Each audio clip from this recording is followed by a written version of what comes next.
सत्यम ही लाश है, सत्यम ही लाश है। चल यहाँ से। चल रुकना, बड़ा खतरनाक आइडिया है हमारे दिमाग में। लाश को दिखा के गांव में इसका मेला लगाएंगे, खूब सारा पैसा कमाएंगे। बहुत चिंता है। नहीं, चल यहाँ से। मेरी बात समझ, किसी को पता नहीं चलेगा। अरे ये जोखिम भरा वाला काम है, जिसका लाश है ना वही जाने। हमको लाश दिखा के पैसा नहीं कमाना। हम है ना, किसी को पता नहीं चलेगा। और अगर किसी को शक हो भी गया तो मुखौटा हटाकर कह देंगे देवी प्रकट होने वाली है, और फिर देखना पैसों की बरसात। पर अरे ज्यादा परपराओ मत, हाथ लगाओ जल्दी से। हाँ, एक बार पैसा लपेट लिया ना, फिर इस मूर्ति का विसर्जन कर देंगे।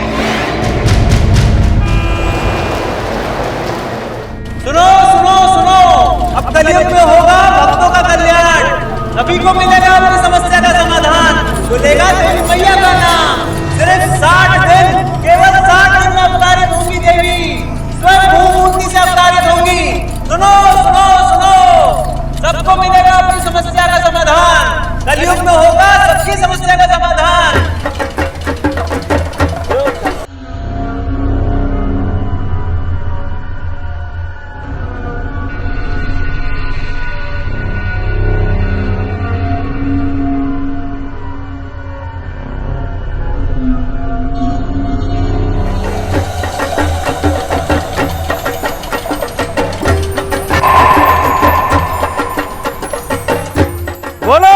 देवी मैया की, देवी मैया की।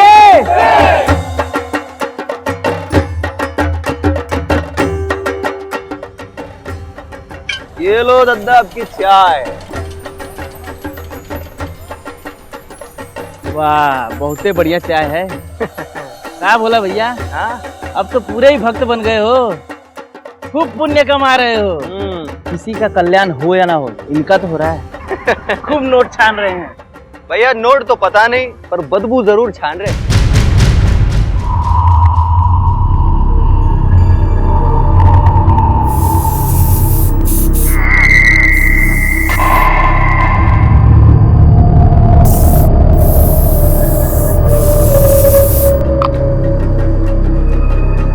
भाइयों, कल रात को माता रानी हमको दर्शन दिए हैं और एक ठो बात बोले हैं कि माता रानी आपकी निष्ठा और भक्ति से बहुत प्रसन्न है, और साथ ही साथ आप लोगों के दुखों को देखते हुए बहुत दुखी भी है।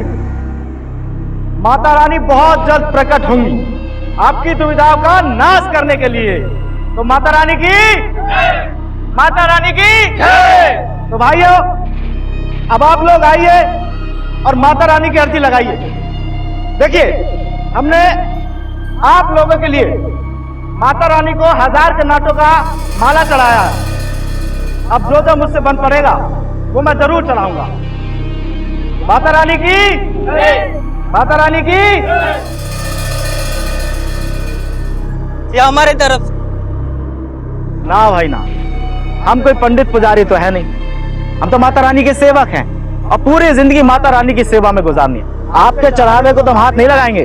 अरे महाराज, काहे पंडित जी को पाप लगा रहे हैं? ये धान पेटी नहीं देख रहे हैं? ये इसमें चढ़ाइए ना। हाँ, जाइए जाइए। अरे आप सब भी आइए, चढ़ावा लगाइए। आइए आइए आइए। माता रानी की, माता रानी की।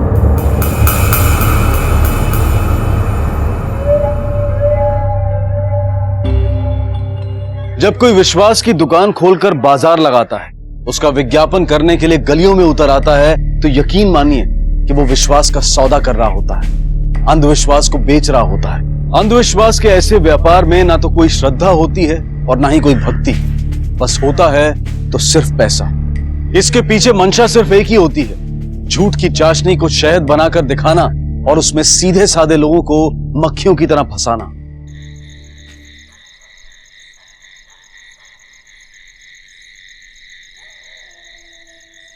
हमको भी हमारा रास्ता चाहिए। ये कौन सा सोना? किस सोने की बात कर रहे हो? रंगनों की बस्ती में किसी की हैसियत है सोना चढ़ाने की? हाँ? साला सोना खुद हड़प जाओगे। बहानेबाजी मत कर, मत बोल मूर्ति हमको मिला था। हाँ मिला था, तो का उखाड़ने लगे तुम? हाँ, आइडिया तो हमरा था ना। तुम तो डर के कट रहे थे, बोले नहीं करते हैं, इसमें तो बड़ा जोखम है। ये देखो, ये हम थे जो दिए ई माल कमा के माला माल होने का आइडिया। ये ब्रेन की कौनो कीमत है कि नहीं? लटकोर, तू जानता नहीं हमको। 2 घंटे में ना तुम्हारा सारा खेल खत्म कर देंगे, बता देंगे पूरी दुनिया को। अरे धमकी मत दो, छोड़ो हमरा कॉलर।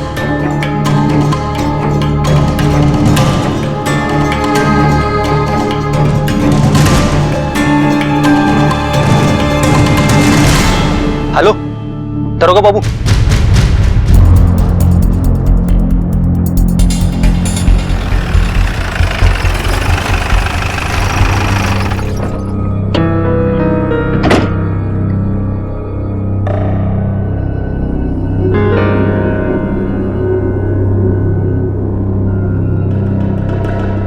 ये सब क्या है गुप्ता? यहाँ तो कोई भी नहीं है, पूरा पंडाल खाली है। लेकिन सर फोन करने वाले ने यही जगह बताई, कोई चाय वाला।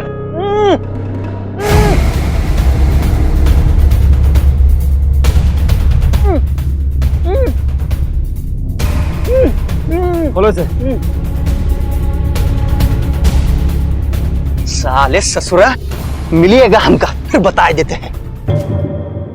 मालिक हम बोला, हम ही ने आपको फोन किया था। तुम्हारा ये हाल किसने किया? वो सत्यम और शंभू ने, उन दोनों ने हमको यहाँ फोन करते हुए सुन लिया और मूर्ति लेके भाग गए। मूर्ति लेके भाग गए? पर क्यों? वो तो पता नहीं, लेकिन मालिक मूर्ति में से बहुत बदबू आती थी, शायद इसी वजह से लेके भागे होंगे। मूर्ति में से बदबू आती थी? हाँ। गुप्ता इन दोनों को ढूंढो, और हाँ इस मूर्ति को भी। सर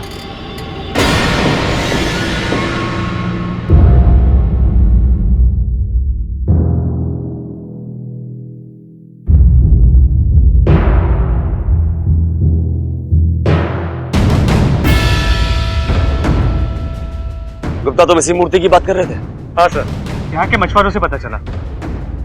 आराम से आराम से, आराम से खींचो।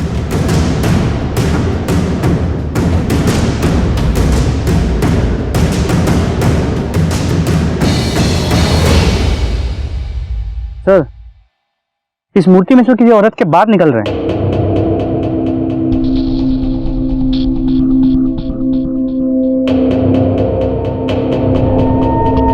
माय गॉड, किसी औरत को मार के उसकी मूर्ति बना दी है। भोला तुम इसी मूर्ति की बात कर रहे थे? हाँ मालिक, यही तो है देवी माँ की मूर्ति। गुप्ता इसे फॉरेंसिक लैब भेज दो, ध्यान से और बहुत आराम से। सर और हाँ, अब तक आप लोग देवी समझ के जिसकी पूजा कर रहे थे, देवी मैया के, वो देवी भी नहीं है, लाश है, डेड बॉडी। अब जरा सोच के बताइए कि पिछले कुछ दिनों में, पिछले हफ्ते में इस गांव से या इस गांव के आसपास के इलाके से कोई औरत लापता हुई है? अच्छा, इस गांव में और गांव के आसपास के एरिया में मूर्ति कौन बनाता है, यह भी नहीं मालूम? अच्छा भोला, ये सत्यम और शंभू मेला लगाने के अलावा और क्या काम करते हैं? मालिक ये शंभू तो फेरी वाला है, बच्चों का फ्रॉक सब बेचने का काम करता है, और ये सत्यम ब्लॉक में सरकारी कागज बनाने का दलाली करता है। गुप्ता एक काम करो, जिस भी गांव वाले के फोन में सत्यम, शंभू या मूर्ति की फोटो मिले उसे एविडेंस के तौर पे कलेक्ट कर लो। सर कोई सोच भी नहीं सकता था कि कभी किसी देवी की मूर्ति के अंदर लाश मिल सकती है। इस खबर ने लोगों के विश्वास की बुनियाद हिला दी थी, लेकिन कोई ऐसा क्यों करेगा? क्या किसी लाश को ठिकाने लगाने के लिए मूर्ति महज एक जरिया थी, या फिर किसी लावारिस लाश को उठाकर मूर्ति में डाल दिया गया था ताकि देवी के प्रकट होने की बात फैलाकर लोगों से पैसा ऐंठा जा सके? पुलिस के सामने ऐसे कई सवाल थे और वो जुटी थी शंभू और सत्यम की तलाश में। जी जी sir, okay sir, yes. Mishra, ये केस जितना सीधा दिख रहा उतना है नहीं। अपने लाइफ में मैंने बहुत लाशें देखी हैं, लेकिन पीओपी में लाश मिलना मैंने पहली बार देखा। ये केस बहुत पेचीदा और सेंसिटिव है। धर्म के नाम पर लोगों की भावनाओं के साथ खिलवाड़ हुआ है। इससे पहले लोगों का गुस्सा बढ़ के हमें उन्हें पकड़ना होगा। Yes sir. मिश्रा, मुझे तुम्हारी एफिशिएंसी पर पूरा भरोसा है। पूरी ताकत लगा दो कि मुजरिम जल्द से जल्द पकड़े जाएं। सर आप बिल्कुल चिंता न करें, दिन रात एक कर देंगे हम।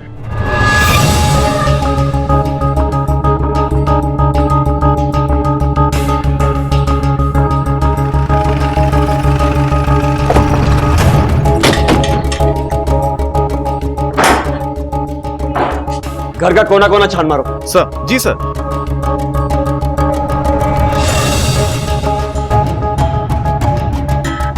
कुछ मिला? नहीं सर। चलो सर, अंदर बिस्तर, बर्तन और कपड़ों के अलावा कुछ खास मिला नहीं। चलो सर।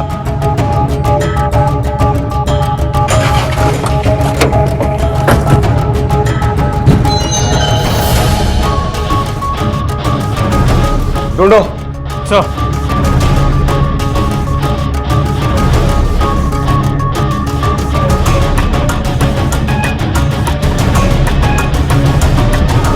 सर, यहां भी कुछ नहीं मिला। सर, उन दोनों के बारे में कोई ठोस जानकारी नहीं मिल पाई। दोनों के फोटोज को आसपास के सभी पुलिस स्टेशन भेज दिया और सभी खबरियों को भी काम पे लगा। पिछले 2 या 3 महीने में किसी औरत की मिसिंग कंप्लेंट है कि ये भी चेक करने के लिए कहा है। गुड। देखो गुप्ता, इस केस में कोई भी गलती नहीं होनी चाहिए। सर, हो सकता है सत्यम और शंभू ने किसी का मर्डर किया और लाश को ठिकाने लगाने के लिए पीओपी की मूर्ति का रूप दे दिया। हाँ, हो सकता है, लेकिन सोचने वाली बात यह है कि अगर मर्डर इन दोनों ने किया है तो मर्डर करने के बाद इन दोनों ने मेला क्यों लगाया? अच्छा, क्या तुम वही रुको? सर, नारायण चक गांव के बाहर एक झोपड़े में सत्यम को देखा गया। गाड़ी निकाल।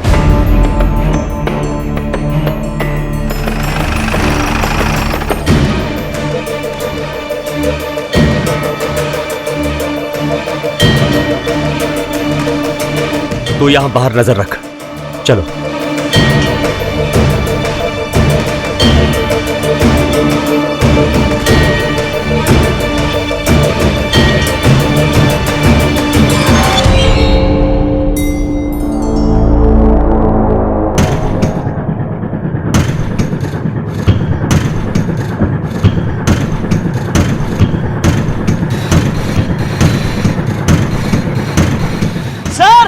सर आइए जल्दी। बिल्कुल चुप। पहले मर्डर करता है, उसके बाद मेला लगाता है और अब यहाँ छुप के बैठा है। साहब कोई मर्डर नहीं किया। चल तुझे मेला दिखाता हूँ, लेके चलो इसे। चल। साहब, आपको नहीं पता शंभू कहाँ पर है? हमने कोई मर्डर नहीं किया है। आपको तो ये भी नहीं पता था कि वो लाश कहाँ से आई और वो लाश मूर्ति में कैसे पहुंची। तुझे कुछ नहीं मालूम, अभी सब याद आ जाएगा। बोल शंभू कहाँ है? मैं बताता हूँ साहब, वो मूर्ति शंभू को मिली थी साहब। आपको कुछ नहीं पता। शंभू के गांव का पता और उसका फोन नंबर दोनों बता जल्दी। साहब शंभू बनियापुर गांव का है साहब। फोन नंबर क्या उसका? नंबर क्या उसका?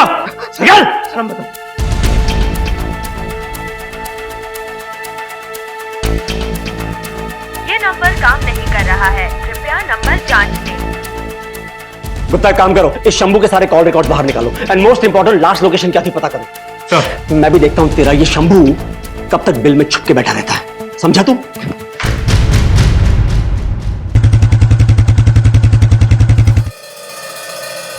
सर, फोन के नेटवर्क डिटेल से पता चला है कि शंभू यहाँ से भागकर पास के गांव गया, जहां उसने अपना फोन स्विच ऑफ कर दिया। फिर उसके 1 घंटे बाद बेहता स्टेशन के पास उसका फोन फिर से एक्टिव हो गया। यानी कि ट्रेन पकड़ के भाग गया। गुप्ता, काम करो, सबसे पहले ट्रेन की टाइमिंग पता करो और उसके बाद शंभू के गांव और घर के बाहर 2 कांस्टेबल तैनात कर दो। देखता हूं भाग के कहां जाता है।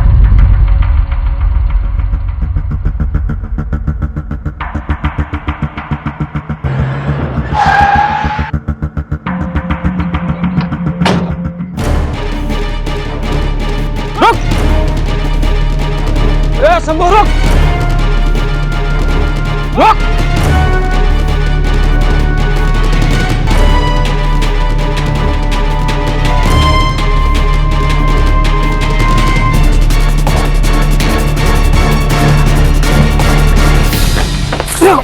इधर नहीं भगाएगा, नहीं भगाएगा।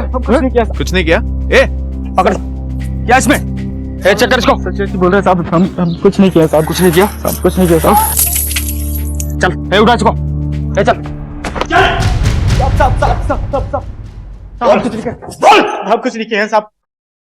आपने किसी को नहीं मारा साहब। किसी को नहीं मारा। तू ऐसे नहीं बोल। कुत्ता बोल। सब बता दे साहब, हम कबूल करते थे साहब। हम मूर्ति का इस्तेमाल करके लोगों के अंधविश्वास का फायदा उठाते थे साहब। सत्यम उस दिन चढ़ावे के बंटवारे में बेईमानी करने लगा था सब। हमारा झगड़ा हो गया, भोला ने सब कुछ देख लिया और बात आप तक पहुंच गई। और इस काम के लिए तुमने किसकी आहुति दी? साहब हमने किसी को नहीं मारा साहब। सब वो आरा का होलसेलर है, वहां से माल लेकर लौट रहे थे सब। ये सत्यम भी कोनो काम से लौट रहा था साहब। सबका सबसे बहुत जोर का लगा था सब। रामपुर के पास हमने बस रुक पाई और सब हम पेशाब करने के लिए उतरे थे सर। अरे यार इतना लंबा सफर, साला अब जाके बस रोका है। सब झाड़ियों के किनारे हमने मूर्ति देखा था। सत्यम, वो क्या है? बहुत सुंदर था साहब।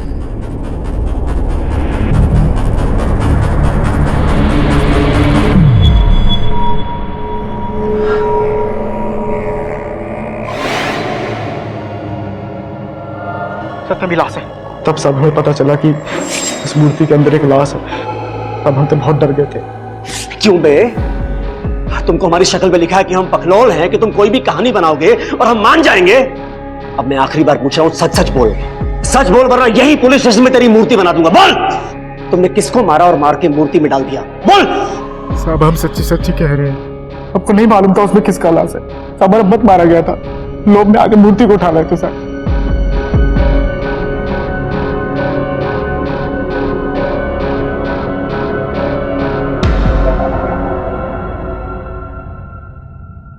सर, कोई लीड? अब तक तो नहीं सर। हमने सत्यम और शंभू से काफी पूछताछ की, लेकिन अब तक कोई खास इंफॉर्मेशन हाथ नहीं लगी है सर। अगर लाश रामनगर के उस तालाब के पास मिली है तो वो लड़की आसपास के किसी गांव में ही रहती होगी। एक काम करो मिश्रा सर, आसपास के पुलिस स्टेशन में चेक करो कि किसी लेडी की मिसिंग रिपोर्ट आई है क्या। अपने खबरियों को एक्टिवेट करो, एक एक गांव को छान मारो। Sure sir. अगर सत्यम और शंभू सच कह रहे थे तो इसमें हैरानी की कोई बात नहीं थी, क्योंकि आस्था का ऐसा व्यापार सबसे आसान होता है। इसमें इन्वेस्टमेंट जीरो, मेहनत जीरो और रिटर्न्स बहुत हाई होते हैं। इस व्यापार में लोग आकर प्रणाम करते हैं और पैसा देकर चले जाते हैं, और उन पैसों के बदले में उन्हें कुछ देने की भी जरूरत नहीं होती। शायद इसीलिए शंभू और सत्यम ने वो मूर्ति उठाकर मेला लगा लिया था। लेकिन पुलिस की मुश्किलें डबल हो गई थी। उन्हें पता नहीं चल रहा था कि ये लाश किसकी। उनके पास ना तो आइडेंटिफिकेशन का कोई जरिया था और ना ही आगे की कोई लीड। डॉक्टर साहब, क्या पता चला? प्लीज बैठिए बैठिए।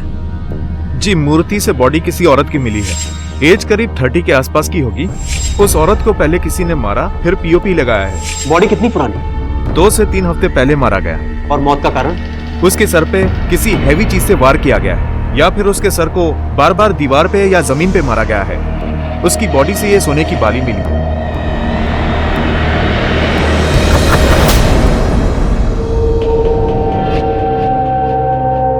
जब लोग गुमराह करते हैं तो बेजान चीजें राह दिखाती हैं। जी सर। ये बालियां बताएंगी कि इसे किसने खरीदा है।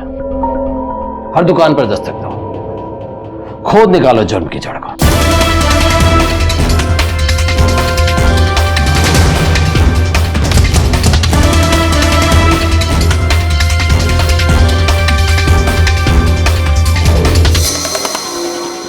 हाँ सर, ये बाली हमारे यहाँ की है। खरीदी किसने थी? कोई रिकॉर्ड है तुम्हारे पास? जरूर होगा सर, 1 मिनट दीजिए।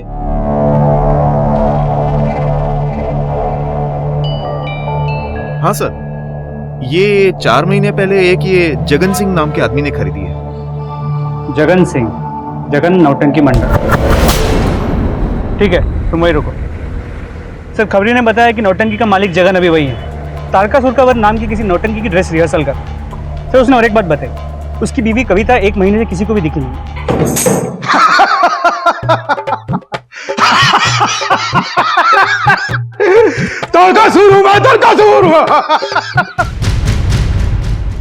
हमें छोड़ दीजिए। तेरा बात तो निश्चित है।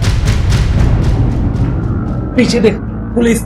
आप तो तेरा बात एकदम निश्चित है। बस बस हो गया तुम्हारा। हम भी यहाँ पे एक असुर को ही ताड़ने आए हैं। जगन कौन है? मैं हूँ साहब। आओ, जरा तुमसे पूछताछ करनी है। आओ।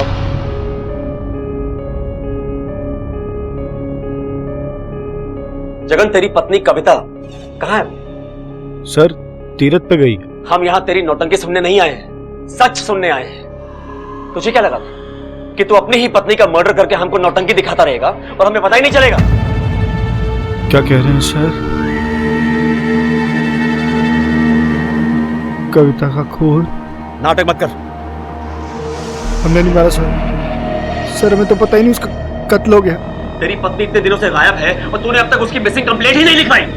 सर, वो मुझको बोल के गई थी तीरथ पर जा रही है। सर, किसी ने बोल दिया कि फोन फट जाता है तो उसने कभी डर के हमारे फोन को हाथ भी नहीं लगाया, कांटेक्ट भी नहीं कर पाए। आप बताइए सर, मेरी क्या गलती है? मुझे कैसे पता होगा कहाँ है, किस हाल में? अच्छा, 15 से 20 मार्च के बीच तू कहाँ था? सर मैं बनारस में था, मौसी के यहाँ पे। उनकी तबीयत बहुत खराब थी। मौसी के पास बनारस में? नंबर निकाल। गुप्ता देखो बात करके। नंबर लगा। ये नंबर काम नहीं कर रहा है, कृपया नंबर जांच लें। नहीं लग रहा है सर। तेरे घर में तेरे किन दोस्तों का आना जाना है, तेरी पत्नी का किसके साथ उठना बैठना मिलना जुलना था, मुझे उन सभी लोगों के नाम और नंबर चाहिए। कुछ औरतें आती थी और मनोज और रितेश आते थे। मनोज और रितेश कौन है? सर मंडली के लड़के। जगन के घर तुम्हारा इतना आना जाना क्यों था? मालिक, जगन दोस्त है हमारा, तो दोस्ती खातिर चाय चूय पीने को जाना आना होता था बस। और ये कविता, ये कैसी औरत थी? साहब बहुत नेक दिल औरत थी और हमारी तो बहन जैसी थी। बहन? जी सर। कविता हमारी एकदम बहन की तरह थी। अच्छा एक तो बात बताओ कि जगन के थिएटर में तुम क्या करते हो? सर हम उसका बैक स्टेज का सारा काम देखते हैं। Backstage? जी। मतलब कि प्रॉपर्टी हुई, मूर्ति हुई, मुखौटा हुआ, ये सब संभालते हो ना? जी सर, और मुखौटा और मूर्ति का काम जगन खुदे देखते हैं। अच्छा तुम लोग तो कलाकार आदमी हो, तो पेंटिंग उंटिंग तो आराम से बना लेते होगे। मेरा मतलब है कि मूर्ति हुआ, मुखौटा, ये सब बनाना तो तुम लोग के बाएं हाथ का खेल होगा। नहीं सर, हम इतना बड़ा कलाकार थोड़े ना है। अच्छा मर्डर उडर तो आराम से कर ही लेते होगे। सर पता नहीं आप क्या जानना चाहते हैं, लेकिन कविता बहन के मौत के साथ हमारा कोनो ताल्लुकात नहीं है। ठीक है जाओ।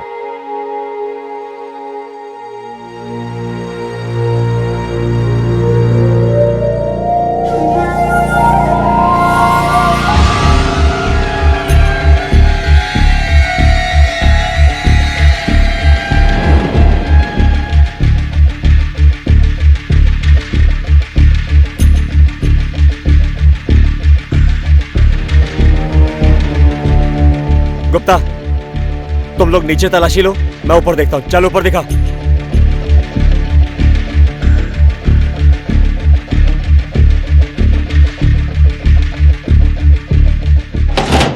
क्या बे, तेरी बीवी का परमानेंटली जाने का प्रोग्राम था क्या? तेरे घर में तेरी बीवी का एक भी कपड़ा नहीं है। सर कुछ दिन पहले से पेस्ट कंट्रोल करवाया था, सारे कपड़ों में बदबू थी, इसीलिए धोबी को दे दिया। तेरा पूरा खेल मेरी समझ में आ रहा है। तेरी बीवी इतने दिनों से गायब है और तूने उसकी मिसिंग कंप्लेंट नहीं लिखवाई। तुम्हारे घर में तुम्हारी बीवी का एक भी कपड़ा नहीं है और तुम कहते हो कि धोबी के पास है। अब अगर मैं धोबी के पास जाऊंगा तो वो मुझे किसी के भी कपड़े दिखा के बोल देगा कि तुम्हारी बीवी के कपड़े हैं, है ना? अबे मर्डर की प्लानिंग बहुत अच्छी की तूने, एकदम तुम्हारी नौटंकी की कहानी की तरह। लेकिन तू एक बात भूल गया जगन, अगर तेरी नौटंकी की कहानी में मुझ जैसा एक कैरेक्टर होता ना तो तू ऐसा गुनाह कभी नहीं कर पाता। पुलिस को जगन का कैरेक्टर शुरू से ही संदेशपद लग रहा था। कोई अपनी पत्नी से 1 महीने तक बिना संपर्क के कैसे रह सकता है? तो क्या जगन झूठ बोल रहा था? और अगर वो झूठ बोल रहा था तो क्या उसी ने अपनी पत्नी कविता का खून किया था? और अगर वो झूठ नहीं बोल रहा था तो जगन और कविता का रिश्ता बड़ा ही विचित्र था। सर सभी से पूछताछ कर ली, कुछ हाथ नहीं लगा, लेकिन ये मनोज और रितेश अचानक से गायब हो गए। दोनों के फोन्स भी स्विच ऑफ है। क्या? एक काम करो गुप्ता, पूरी फोर्स लगा दो, इन दोनों को फटाफट ढूंढो। और हाँ, इन दोनों का नंबर भी सर्वेलेंस पे डाल दो। सर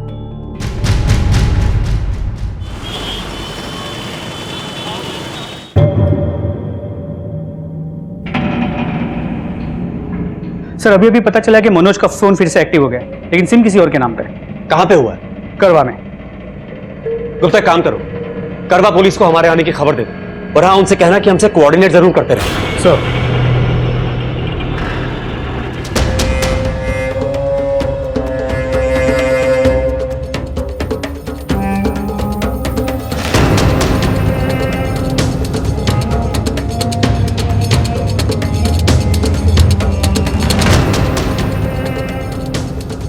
कौन सा? हाँ ये बंदा। उठ। तू कौन है? जी बोलिए साहब। पक्का यही नंबर ट्रैक हुआ है? हाँ सर ये नंबर। फोन दिखा। ये फोन कहां से मिला तुझे? जी साहब, यहीं के पास के दुकान से सेकंड हैंड में खरीदा है। चल बता कौन सी दुकान से लिया, चल लेके चलो इसे। सर ये एक आदमी बेच के गया था। इस तस्वीर को देखो, क्या इसी आदमी ने बेचा था? हाँ सर यही था। कुछ अंदाजा है कि ये आदमी इस समय कहां मिलेगा? सर उसका तो नहीं पता। तुमको उसके बारे में कोई भी खबर मिलती है सीधा मेरे को फोन करो। जा। जी सर। क्या अपडेट है मिश्रा? सर मनोज का फोन ट्रैक तो कर लिया है, लेकिन मनोज ने फोन किसी और को बेच दिया सर। मिश्रा, आजकल फोन की लत ऐसी है कि दिल धड़कना बंद हो जाए लेकिन फोन बजना बंद नहीं होता। अगर उसने पुराना फोन बेचा है तो जाहिर है नया मोबाइल और सिम कार्ड भी खरीदा होगा। पैसे तो थे उसके पास, क्योंकि उसने कविता की लाश से गहने नहीं निकाले थे। ऐसा करो, 50-60 किलोमीटर के आसपास जितने भी गांव हैं जहां मोबाइल और सिम कार्ड की शॉप है, वहां से सिम कार्ड के नए एप्लीकेशन फॉर्म कलेक्ट करो और एक एक फॉर्म को चेक करो।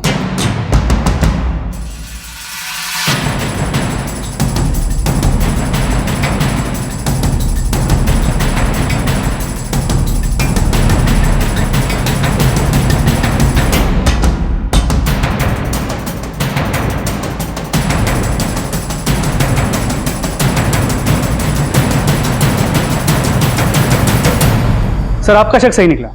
मनोज ने पास ही के कस्बे से नया सेलफोन और सिम कार्ड खरीदा। ये उसकी डिटेल्स है। Very good. कुछ और मिला? हाँ सर, साइबर सेल को मनोज के पुराने फोन में से एक डिलीटेड वीडियो के ट्रेसेस मिले। वो उसे रिकवर करने की पूरी कोशिश कर रहा है। गुड। गुप्ता काम करो, इस मनोज का फोन भी सर्वेलेंस पे डालो। सर।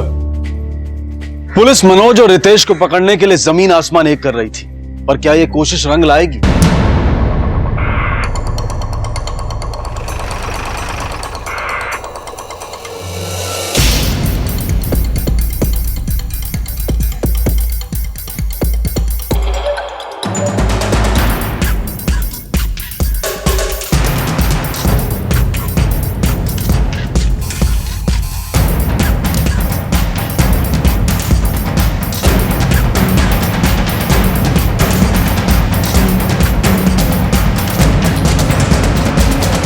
कहां भाग रहा है बे? कहां भाग रहा है? पकड़ो, लेके चलो इसे। बस साहब, बस साहब, हमने कुछ नहीं किया साहब, हमने कोई तक नहीं मारा। अगर तुमने कुछ नहीं किया तो भागा क्यों? अपना फोन क्यों बेचा और एकदम से नंबर क्यों ऑफ कर दिया? साहब गाय मारे की कविता तो अपनी बहन जैसी थी साहब। बहन जैसी थी? अरे साहब हम क्या बताएं, उस कविता का ना चरित्र कोनो ठीक नहीं था। बहुत सारे चक्कर थे उसके, और ये बात उसके पति को भी पता था, पर उसने कभी कुछ नहीं कहा। क्या कविता के गैर मर्दों के साथ संबंध थे? और क्या ये बात जगन को पता थी और उसी ने कविता का खून कर दिया? पुलिस पुख्ता सबूत ढूंढ रही थी।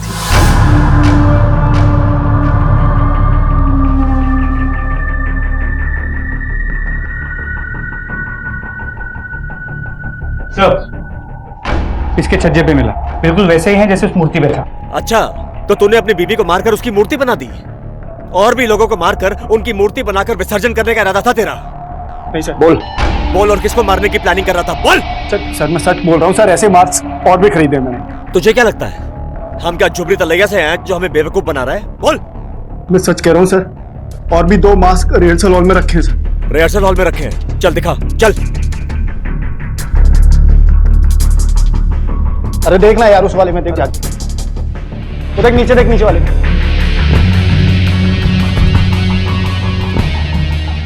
कहाँ गया यार मास्क? अरे मुझे क्या पता, मैं तो सिर्फ यहाँ पर नाम का इंचार्ज हूँ। कोई भी आता है सामान लेकर चला जाता है और रजिस्टर भी मेंटेन नहीं करता सर। चल वहां देख। हाँ देखता हूँ मैं।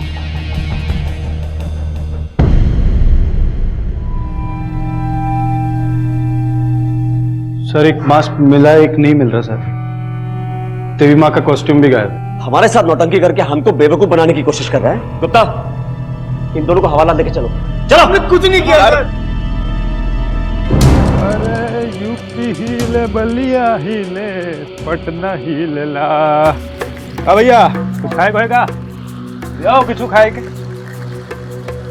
बहुत गर्मी है भाई।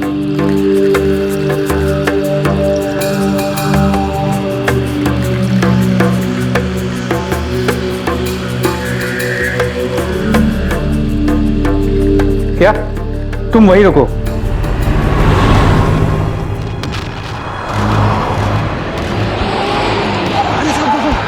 ये रहा।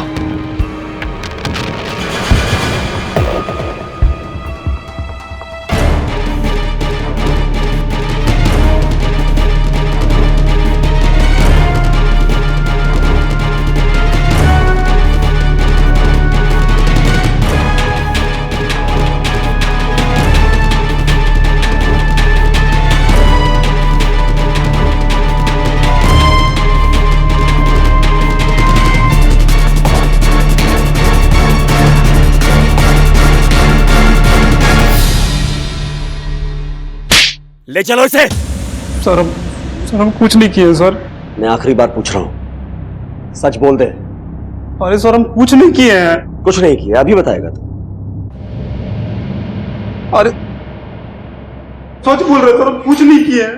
कुछ नहीं किया है? हम कुछ नहीं किया है। अरे सर हम कुछ नहीं किया, कुछ नहीं। सर सच बोल रहे हैं सर। चुप। अब सुन मेरी बात, मनोज ने सच बक दिया है।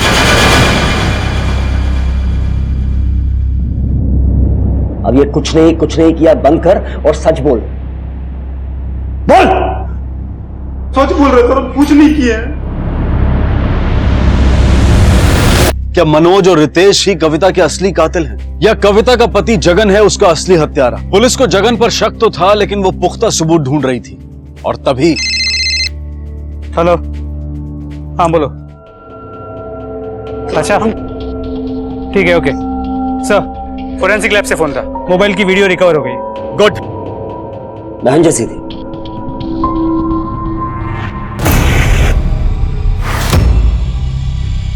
सर ये वीडियो तुम्हारे फोन में कहां से आया? बोल। सब हम कोई कत्ल नहीं किए सब, हम बस रितेश के साथ दिए थे साहब। रितेश का साथ दिया था? क्या साथ दिया?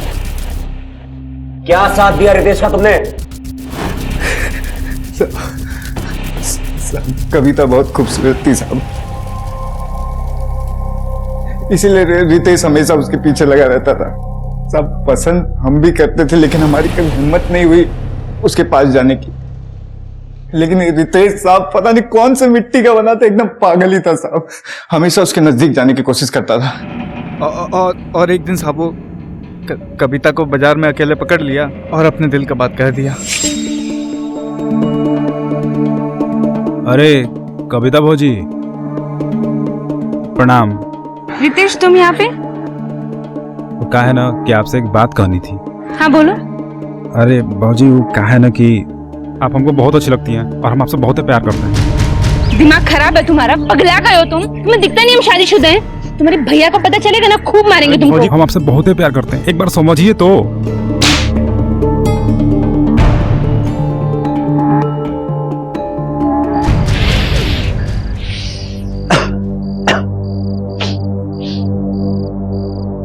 अली, ये कविता अपने आप को समझती का है? सबके सामने हमको थप्पड़ मारी है ना, छोड़ेंगे नहीं ससुरी को। अरे दूर रह मत दे। अरे काहे इतना सोच रहे हो, जाने दो ना। काहे बे, तुमको भी तो हुक्म में बहुत इंटरेस्ट है ना? पागल हो गए क्या? कुछ भी बोल रहे हो तुम तो। अरे राजा झूठ मत बोल। अच्छा सुन, हमारा पास एगो प्लान है जिससे हम दोनों के साथ मजा कर सकते हैं।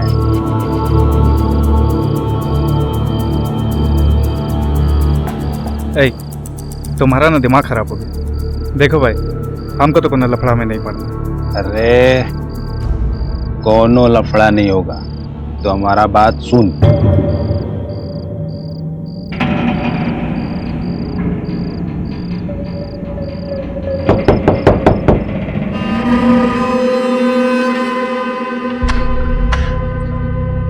भाभी नमस्ते। तुम दोनों यहाँ पे? वो भाभी हम ना मामा बन गए, तो सबको मिठाई देने जा रहे थे, सोचा आपको भी देते चले। भाभी आप अंदर नहीं बुलाएंगे? आओ।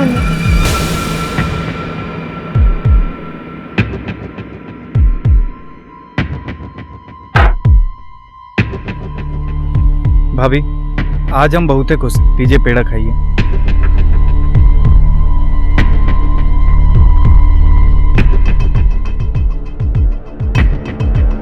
रिहर्सल कैसा चल रहा है तुम्हारा? ठीक ठीक चल रहा है भाभी।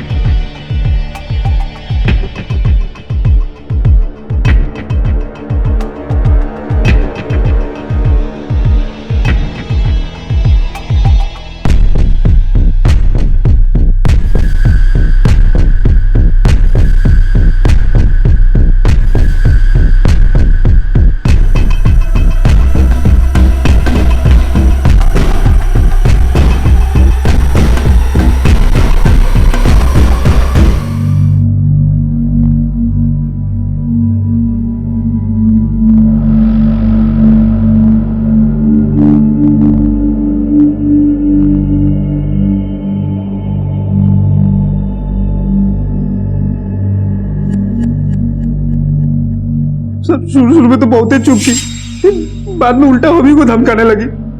हम डर गए थे सर। फिर एक दिन जगन आउ का मंडली वाले लोग भोपाल जा रहे थे परफॉर्मेंस देने के लिए। फिर हम बीमारी का बहाना लेके वही रुक गए। फिर बाद में हम कविता के लैंडलाइन पे फोन करके उनको रिहर्सल हॉल में बुलाए फुटेज देने के बहाने। बाद में पता चला कि वो कहीं तीर्थ यात्रा पे जा रही थी। उसके बावजूद वो हमसे मिलने आई।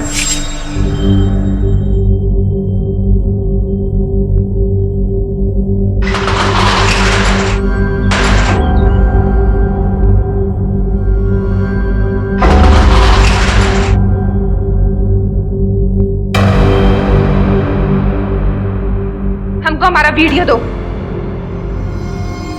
अरे दे देंगे, इतना काहे उकता रही हो? देख रितेश, बहुत हो गया अब। हाँ, हमको हमारा वीडियो दो अभी के अभी, वरना हम पति और पुलिस दोनों को बता देंगे। साली धमकी दे रही है हमको, धमकी दे रही है। अभी तेरा सारा वीडियो ना लेके हर जगह फॉरवर्ड कर देंगे। तुमको जिसको भेजना है ना भेजो। हमारा पति क्या कहता है, दुनिया वाले क्या कहते हैं, हमें कोई फर्क नहीं पड़ता। पर तुझ जैसे नीच को ना तुम्हारी हैसियत ना दिखा के रहेंगे, देखना। अरे अच्छा सुन सुन सुन सुन सुन सुन, ले ले पकड़ अपना वीडियो पकड़, ठीक है? ये वीडियो तो हमको मिल गया है, इसका मतलब ये नहीं कि तुम बच जाओगे। तुम्हें बहुत शौक है ना औरतों की इज्जत के साथ खेलने का। अब तुम्हें हम ऐसी सजा दिलवाएंगे ना कि किसी को मुंह दिखाने के लायक नहीं रहोगे तुम। रितेश, क्या हुआ? तबीयत खराब है का? नहीं। और ये मूर्ति कहाँ से आई है? मूर्ति नहीं है, कविता है। क्या बकवास कर रहे हो? देखेगा। हाँ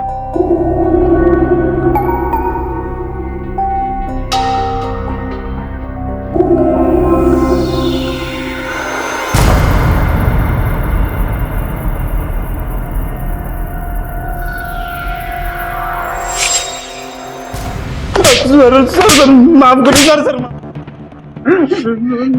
दोस्त बोलता है अपने आप को, शर्म आनी चाहिए तुझे। सबसे पहले अपने दोस्त की पत्नी की इज्जत पे हाथ डालता है, बाद में उसी की जान ले लेता है, और जान लेने के बाद उसकी मूर्ति बना के उसे सड़ने के लिए फेंक देता है। तो जैसे घटिया और घिनौने आदमी को जितनी सजा दी जाए वो कम है।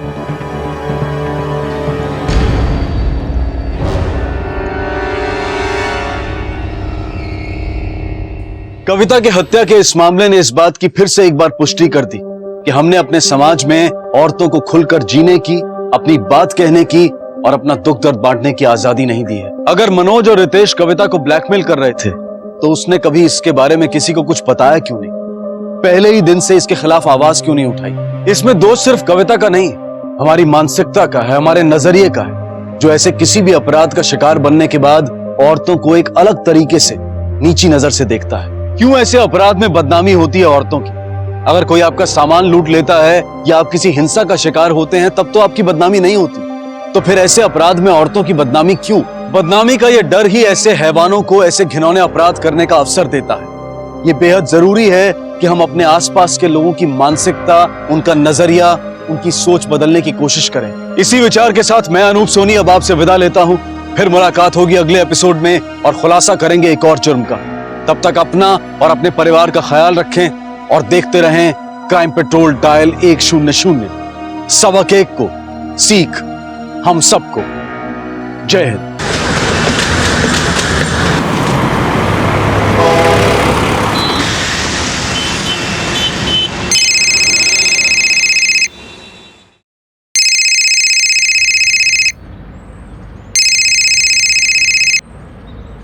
हाँ बोल। ग्राउंड फ्लोर पे जागरण है, बिल्डिंग में घुसना आसान होगा। जागरण के शोर में आज ये काम हो जाना चाहिए, लेकिन लगना चाहिए कि मर्डर लूट के इरादे से हुआ है। काम हो जाएगा।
रोमा, रोमा बेटा,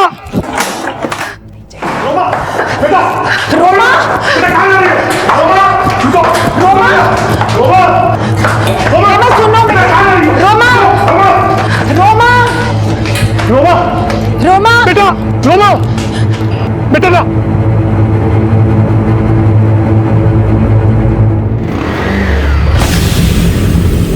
रोमा रोमा बेटा, आप लोग रुक जाइए वरना मैं कूद जाऊं। अरे रोमा, ये तू क्या कर रही है? रुक जा रोमा, घात कर रही है तू। रोमा ऐसा मत कर रोमा, पीछे जा रोमा। रोमा अगर तुझे कुछ हो गया तो मैं भी जिंदा नहीं रहूंगी। रोमा ऐसा मत कर। रोमा, रोमा रुक जा। ऐसा मत करो बेटा, प्लीज। रोमा रुक जा। रोमा रुको। रोमा, रोमा, रोमा, क्या किया तूने? रोमा,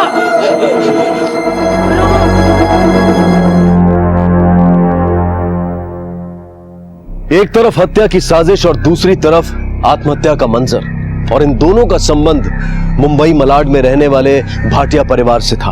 आखिर कौन था वो किलर और किसने उसे हत्या के इरादे से यहां भेजा था? हत्या का टारगेट क्या भाटिया परिवार का कोई एक सदस्य था या फिर पूरा परिवार ही निशाने पर था? ये सारे सवाल मौजूदा हालात में अभी उठे ही नहीं थे, क्योंकि साजिश अधूरी रह गई थी। हत्या करने आया शख्स सबकी नजरें चुराकर भाग चुका था, लेकिन आत्महत्या का हादसा सबकी आंखों के सामने था, और वो आंखें इस बदहवासी से हैरान भी थीं और नम भी।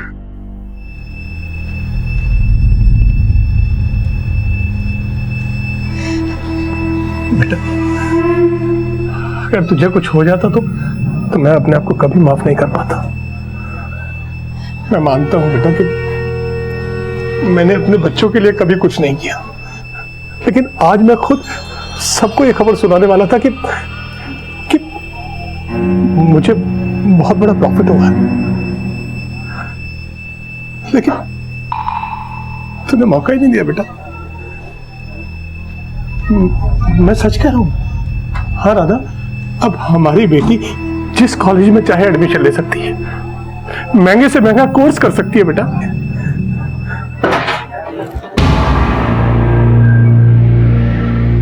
घबराओ मत, हमें बताओ तुम्हें किसने सुसाइड के लिए उकसा?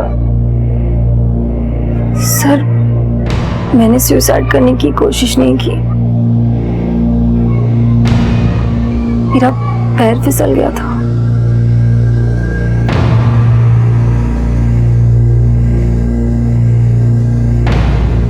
सर, लड़की झूठ बोल रही है। मैंने सोसाइटी वालों का बयान लिया है। उसका भाई और उसके माँ बाप उसे रोक रहे थे, फिर भी वो छत से कूद गई।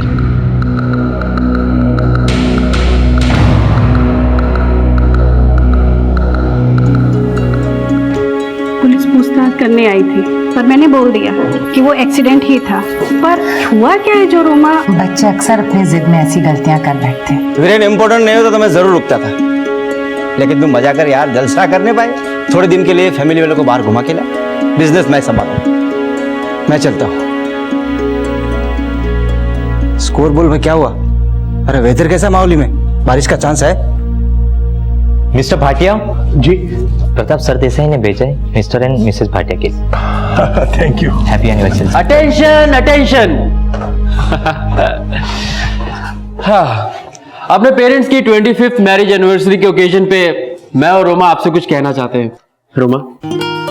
पापा, mummy, happiest anniversary to both of you. And I am really sorry, मैंने आप दोनों का दिल बहुत दुखाया। Papa, I am proud of you. हाँ, एक चीज मैं आपको बता दूं जो आप में से बहुत कम लोगों को पता होगी। मेरे पापा ने बॉलीवुड में भी अपना लक आजमाया है। ये एक्टर बनना चाहते थे, बल्कि इन्होंने तो एक फिल्म भी प्रोड्यूस की थी खुद को लॉन्च करने के लिए, बट अनफॉर्चुनेटली वो फिल्म कभी रिलीज नहीं हुई। पर आज इस मौके पे हमें इनके हुनर का जलवा देखने को मिलेगा, है ना पापा? नहीं बेटा, कम ऑन, एक डायलॉग प्लीज, कम ऑन। अच्छा ठीक है। बाबूमोशाय, जिंदगी और मौत तो ऊपर वाले के हाथ में है, उसे ना आप बदल सकते हैं ना मैं। हम सब तो इस रंगमंच की कठपुतलियां हैं जिसकी डोर ऊपर वाले की उंगलियों में है।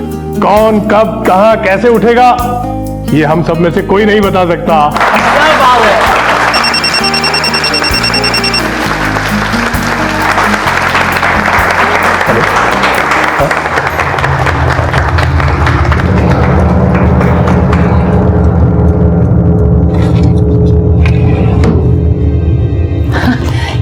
क्या कर रहे हैं आप? मेरा गिफ्ट छुपा रहे हैं क्या?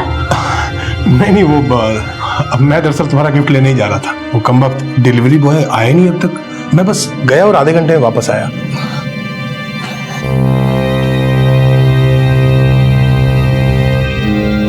कबाड़ खुली छोड़ना है।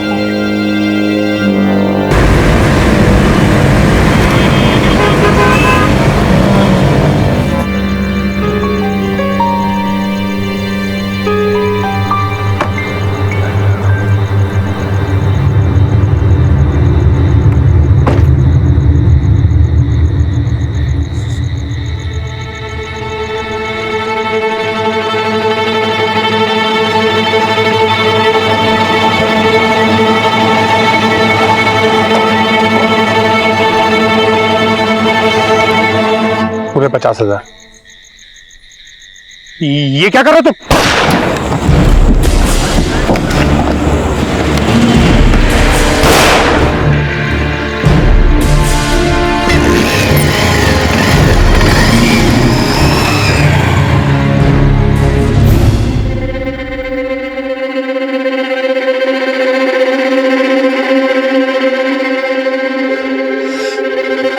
मम्मी, उनका फोन भी बंद आ रहा है। आप मेरे को जाने ही क्यों दिया?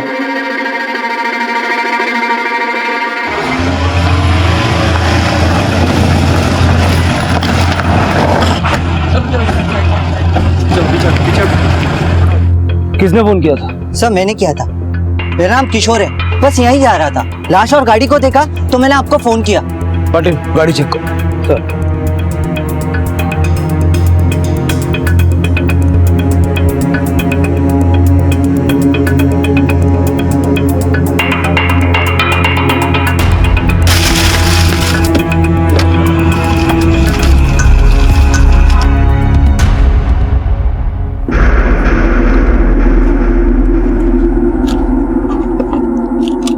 ये क्या कर रही हो तुम? चोरी कर रही हो। अरे पर क्यों कर रही हो ये सब? तो आपको क्या लगता है ये पैसा कब तक टिका रहेगा? देखना, धीरे धीरे करके ना पापा इसे भी खत्म कर देंगे और फिर बाद में कहेंगे बेटा किसी गवर्नमेंट कॉलेज में पढ़ लो, मेरे तो पैसे ही खत्म हो गए। तुम अपने पापा के बारे में हमेशा इतनी उल्टी सीधी सोच क्यों रखती हो? क्योंकि मम्मा कुत्ते की दुम कभी सीधी नहीं होती। जबान संभाल के बात करो रोमा, तेरे पापा हैं वो। पागल थी मैं जो उनके बातों में आ गई। आज जिस तरह से पैसे लेके निकले हैं ना, मुझे नहीं लगता उनसे कोई उम्मीद भी लगाई जा सकती है। रोमा, पापा मम्मी के लिए गिफ्ट लेने गए हैं। फोन बंद करके आसमान में उड़ गए। नहीं नहीं, चांद तारे तोड़ के लाएंगे। तू ज्यादा बोल।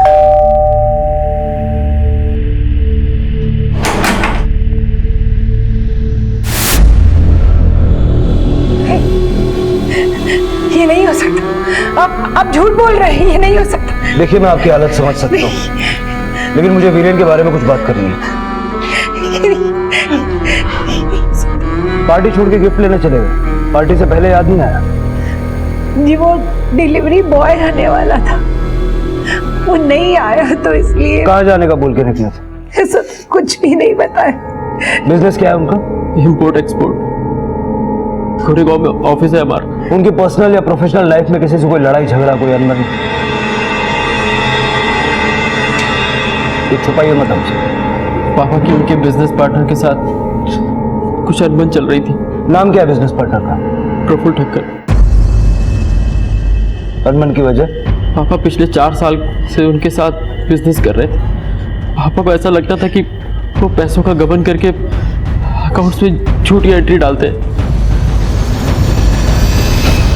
वीरेन भाटिया की हत्या करने वाला किलर वही था जो पहले भी हत्या के इरादे से भाटिया परिवार के फ्लैट में घुसने की कोशिश करना चाहता था, लेकिन वीरेन खुद उसके पास क्यों गया था? इन सवालों में साजिशों के ऐसे चक्रव्यूह छिपे थे जो बहुत जल्द पुलिस के सामने आने वाले थे, और वीरेन की जिंदगी के वो राज भी जो बेहद चौंकाने वाले रहस्यों से भरे थे।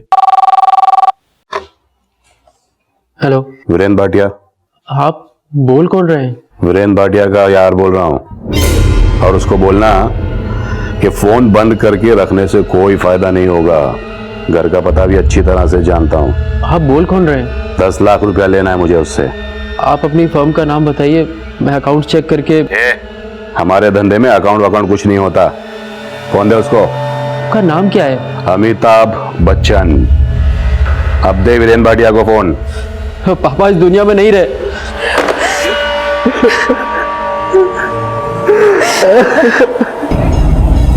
पाटिल, मुझे इस वीरेन भाटिया के कॉल रिकॉर्ड्स, बैंक रिकॉर्ड्स और बिजनेस अकाउंट्स के सारे डिटेल्स चाहिए, और अपने खबरियों से बोलो कि इसके बिजनेस पार्टनर प्रफुल्ल ठक्कर पे नजर रखें। Sir. Here we go, last over. Heaved away, that's 4 of them. 1 bounce, that's the start you need when you're trying to get 17. And don't forget Ugrash, he's taking Stuart Broad for 6 sixes in and over in a T20 game as well. So he can hit 2. Perfect start for India. Hello. Viren Bhatia का राम नाम सत्य हो गया है क्या? कौन? तेरा बाप। सुलेमान भाई। वीरेन भाटिया का गारंटर तू है ना?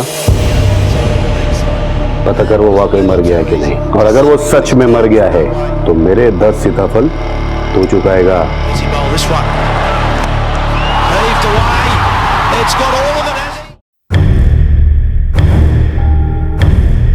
सर, ये प्रफुल्ल ठक्कर 4 साल पहले वीरेन को गारमेंट बिजनेस में लेके आया। इससे पहले वीरेन स्टॉक मार्केट में इन्वेस्ट करता था।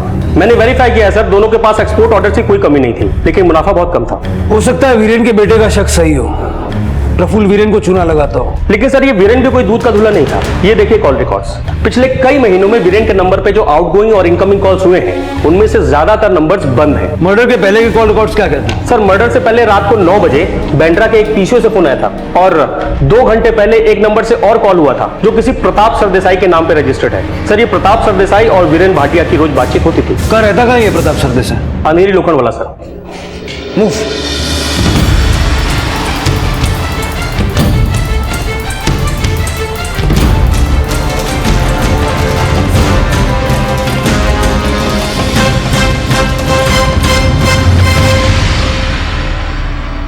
जी, मैं और वीरेन कॉलेज के टाइम के दोस्त थे, लेकिन आप लोगों की आने की वजह?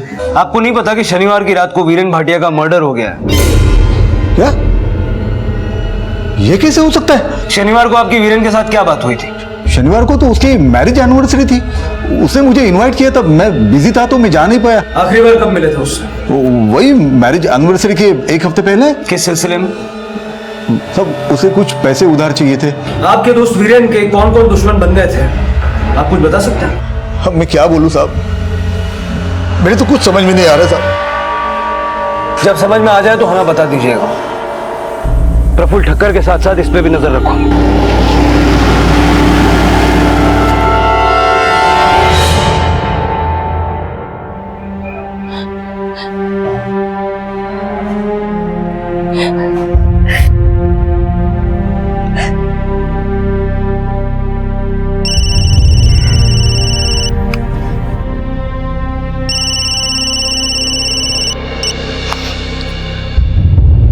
हेलो सुलेमान भाई, मैं वीरेन के घर पर ही हूँ।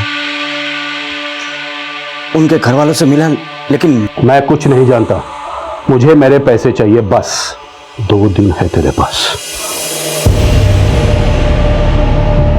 सर, शनिवार को प्रफुल्ल अपने मराड़ वाले फ्लैट में था। उसकी बिल्डिंग की सीसीटीवी फुटेज में वो रात के 9 बजे घर में गया और सुबह बाहर निकला। और प्रताप सरदेसाई भी अपने अंधेरी वाले ऑफिस में था। सर, पाटिल, ये मर्डर सुपारी देके करवाया गया है। मुझे पूरा यकीन है कि बैंड्रा के उस पीसीओ से वीरेन को आर्य रोड बुलाने के लिए फोन किया गया था। उससे पहले भी वीरेन को वहां से कई कॉल्स जा चुके हैं। अब हमें पता ये लगाना है कि बैंड्रा के उस पीसीओ से वीरेन को कौन फोन करता था। सर, राजू खबरी से पता चला कि वीरेन भाटिया बांद्रा के एक बार में अक्सर जाया करता था।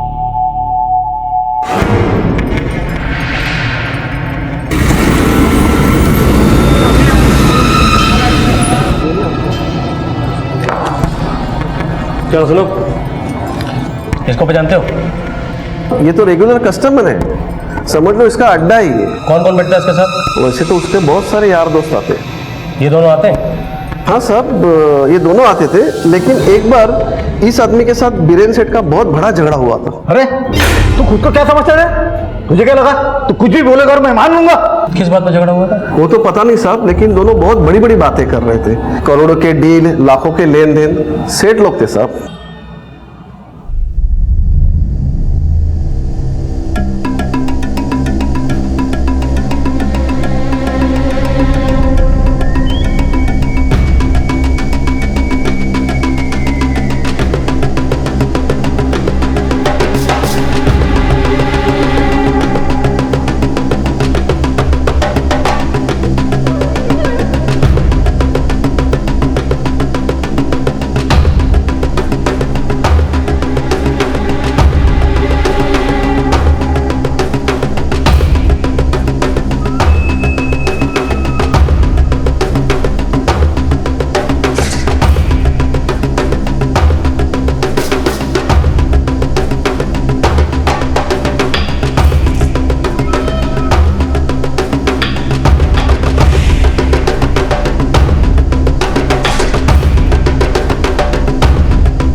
सर, प्रताप सरदेसाई वीरेन भाटिया के घर से एक ब्रीफकेस लेके निकला है और अपनी गाड़ी यहीं छोड़कर एक ऑटो पकड़ रहा है।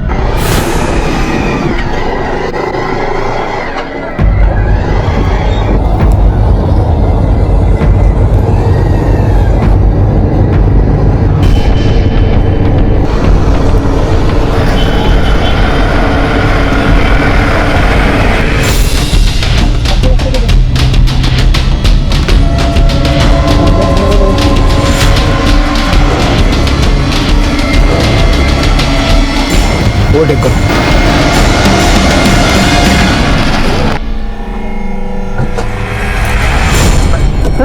क्या बात है साहब? छोड़ साहब, बताइए तो क्या बात है? बताइए तो क्या बात है?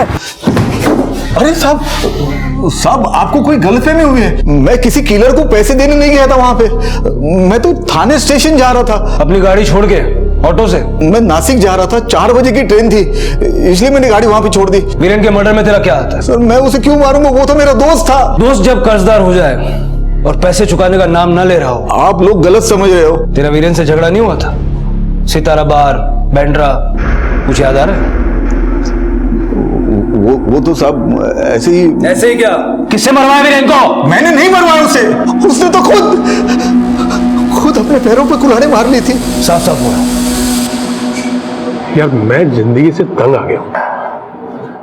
उम्र भर खाक छानता रहा, लेकिन कुछ भी हाथ नहीं लगा। धंधे बदलने के बजाय खुद की आदतें बदली होती तो कुछ हाथ लगता। मेरे बीवी बच्चे क्या कम है मुझे कोसने के लिए, जो तू भी कोसने लगा? जब कोई तुझे समझाने जाता है ना, तुझे ऐसा लगता है सारे तुझे कोसते हैं। हाँ, मैं ऐसा ही हूं भाई, लेकिन तू टेंशन मत ले, मैं बस 2 ही दिनों का मेहमान हूं।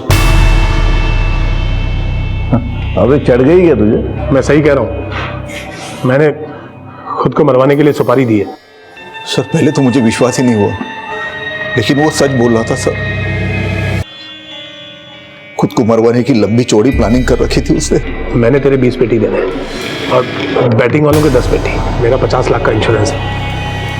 मेरे मरने के बाद वो पैसे मेरे परिवार वालों को मिलेंगे और सारा कर्ज चुकाने के बाद 20 पेटी उनके पास बचेंगे। अरे बकवास बंद कर यार, पागल हो गया क्या? हाँ, मैं पागल ही हो गया हूँ, लेकिन अब मुझे कोई नहीं बचा सकता।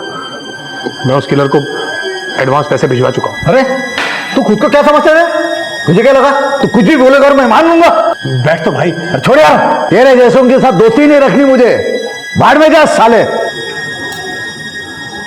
सर मुझे लगा वो मुझसे और पैसे उधार मांगने के लिए नाटक कर रहा है, इमोशनल फूल बना रहा है मुझे। लेकिन सर आपने जब बताया कि उसका मर्डर हो गया तो यकीन हो गया। मैं तो ये पहले क्यों नहीं बताया? उसके मर्डर के बारे में सुन के तो मेरे होश उड़ गए थे। मैंने आज भाभी जी को बताया इस बारे में तो उन्हें भी यकीन नहीं हुआ। ये कैसे हो सकता है भाई साहब? अभी कुछ दिन पहले की बात है, वो 20 लाख रुपए लेकर आए और उन्होंने कहा कि उन्हें मोटा मुनाफा हुआ है। ऐसे में वो आदमी खुद अपने लिए नहीं, मेरा मन नहीं मानता इस बात को। उन पैसों में से भाभी जी ने मुझे आज 5 लाख रुपए दिए। सब में मैं लेना नहीं चाहता था, लेकिन उन्होंने जबरदस्ती की, जोर दिया तो ले लिया साहब। और मुझे ये भी बोला कि धीरे धीरे वो बाकी के पैसे भी दे देगी। प्रताप जी ने मुझे सबके बारे में बताया था, लेकिन मुझे विश्वास नहीं हुआ। वो भला खुद को क्यों मरवाएंगे? आपको क्या लगता है कि प्रताप ने वीरेन की सुपारी दी और अब कहानी बना रहा है? नहीं, वो ऐसा नहीं कर सकते। राधा जी, सच तो ये भी है कि वीरेन की मौत के बाद इंश्योरेंस का 50 लाख रुपया तो आप ही को मिलना था। आप कहना क्या चाह रहे हैं इंस्पेक्टर साहब? मैं ये समझना चाह रहा हूं कि आपके पति को कौन और किस मकसद से मरवा सकता है। वो दुनिया का कर्जदार था, तो क्या उसकी हत्या उसके लेनदारों ने की या उसकी मौत से फायदा उठाने वालों ने? वीरेन की जिंदगी के उलट फेरों की वजह से हम सबने बहुत कुछ सहा। वीरेन जिंदगी में बहुत बड़ा सोचता था, बहुत बड़े बड़े सपने देखता था। इज्जत, नाम, शोहरत, पैसा, सब कुछ कमाना चाहता था वो। अब ये फिल्में बनाने का नया भूत कहां से सवार हो गया? ये बाप दादा की जमीन का पैसा अब क्या फिल्में बना के डुबाना है? मुझे अपनी किस्मत पर पूरा भरोसा है, और एक जोशी ने कहा भी है मेरे अच्छे दिन आने वाले हैं। जिंदगी बदली नहीं, बल्कि और ज्यादा नुकसान हो गया। फिल्म के घाटे के बाद रियल एस्टेट में भी किस्मत आजमाई। ये बड़े बड़े प्लान बनाना आप छोड़ दो। जिन कामों में छोटे मोटे कमीशन मिल जाते हैं उनमें क्यों नहीं संतोष कर लेते? उस छोटे मोटे कमीशन से हमारा पेट नहीं भरने वाला है। देखना, एक दिन मुंबई का सबसे बड़ा बिल्डर बनूंगा मैं। जमीन खरीदने के लिए हमारे पास पैसे नहीं हैं और बिल्डिंग खड़ी करने के सपने देखते हैं। तुम चिंता मत करो, हमारे भी सितारे बदलेंगे, समझी? पैसा दोगुना चौगुना करने की लालच में बची कुची रकम भी स्टॉक मार्केट में डुबो दी, फिर अकल आई तो पिछले 4 साल से गारमेंट के बिजनेस में टिके। जिंदगी में पहली बार 20 लाख का मुनाफा हुआ। 20 लाख का मुनाफा ऐसे तो नहीं हो जाता। कभी पूछा नहीं आपने कि इतना पैसा कहां से आया? सट्टेबाजी से। क्रिकेट के बैटिंग में पैसे लगाता था वो, कोई बताया नहीं उसने? मुझे शक था कि पापा प्रफुल्ल भाई के साथ सट्टेबाजी में पैसा लगाते हैं, लेकिन हाँ सर, जिस रात पापा का मर्डर हुआ उसी रात घर के लैंडलाइन पे एक कॉल आया था। वो कह रहा था कि पापा को उसके 10 लाख रुपए देने। हो सकता है सर ये बैटिंग का ही पैसा हो। नाम क्या बताया उसने? सर उसने नाम नहीं बताया। रोमा जी, आपको भी कोई ऐसी कॉल आई है कभी? जी नहीं सर। वैसे वो छत से पैर फिसल गया था या सुसाइड था? सर मैंने आपको बताया था ना, मेरा बस पैर फिसल गया था। सिर्फ रोमा का सुसाइड नहीं, वीरेन के घर वाले हमसे काफी कुछ छुपा रहे हैं। कहीं उन्होंने तो वीरेन को मारने की सुपारी नहीं दी? क्योंकि वीरेन की मौत का सबसे ज्यादा फायदा उन्हें हुआ है, और ये प्रताप सरदेसाई भी उनसे मिला हुआ हो सकता है। सर ये 20 लाख का मुनाफा और ये 10 लाख के कर्ज का चक्कर इनकी कहानी हो सकती है, या हो सकता है कि इसका वीरेन की बैटिंग से कोई सीधा सीधा कनेक्शन हो। ये बात तो पक्की है कि वीरेन बैंड्रा के बार में बैठ के सट्टा लगाता था। पाटिल, अब इसका पता तो प्रफुल्ल से चलेगा, सस्पेक्ट तो वो भी है। अब बुलाओ उसे, बहुत खुला छोड़ दिया। सर प्रफुल्ल आया। बुलाओ। साहब मुझे बचा लीजिए, मेरी जान खतरे में, मैंने बचा ही लो साहब। शांति रख, शांति रख। चल बोल, बात क्या है? साहब ये वीरेन के चक्कर में मेरी तो ऐसी तैसी हो गई। उसके 10 लाख चुकाने के लिए मुझे धमकियां मिल रही साहब। 10 लाख या 10 सीताफल? सट्टे के हार का पैसा है ना ये? हाँ साहब, वो वीरेन सट्टा लगाता था। वो वीरेन सट्टा लगाता था और तू उसको बट्टा लगाता था? नहीं साहब, आप गलत समझ रहे हैं मुझे। बहुत चूना लगाया ना कंपनी का पैसा गबन करके वीरेन को। ये झूठ है, कंपनी का पैसा तो वीरेन गमन कर रहा था। मैं तो पछता रहा हूं आज उसके साथ पार्टनरशिप करके। तेरी सारी हिस्ट्री है हमारे पास। तूने उसे सट्टेबाजी में घुसाया। मुझे पता नहीं था कि सट्टे में पैसा लगाने के लिए वो कंपनी का पैसा उड़ा के मुझ पे चूना लगाएगा। मरे को कोई भी झूठा बोलता है। साहब उसके मरने के बाद मेरी तो वाट लग गई है। उसके हार के 10 सीताफल नहीं चुका है ना, मेरा भी मर्डर हो सकता है साहब। ये कौन है जो सीताफल मांग मांग के तुझे मिर्ची लगा रहा है? सुलेमान भाई। वीरेन को किसने मरवाया? हो सकता है कि उसके पैसे ना देने पे सुलेमान भाई ने मरवा दिया हो और अब वो मेरे पीछे पड़ा है। सब बचा लो। कहां मिलेगा तुम्हारा ये सुलेमान भाई?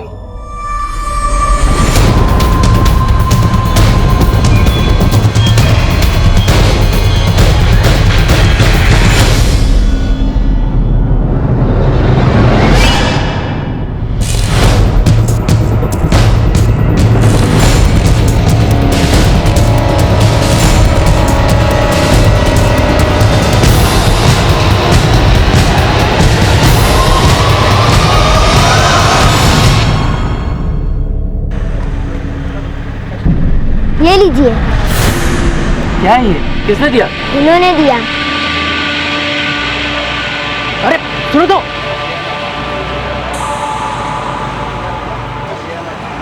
वीरेन का बेटा होने के नाते तुझे उसके 10 लाख चुकाने हैं। अगर नहीं चुकाया तो बाप की तरह मारा जाएगा। अमिताभ बच्चन। याद आया? फिर से फोन करूंगा। इस अमिताभ बच्चन का फोन आया तो उसको बोल देना तुम पैसे दोगे। बट सर, बीच में मत बोलो और जो मैं कह रहा हूं वो ध्यान से सुनो।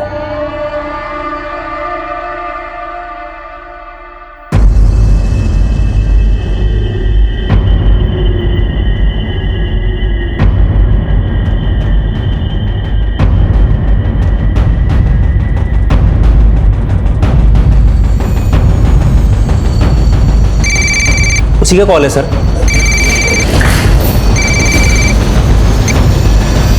हेलो। पैसों का इंतजाम हो गया? लेकिन कॉल ट्रेस नहीं हो पा रहा है। फोन इतनी जल्दी काट दिया कि लोकेशन का पता ही नहीं चला।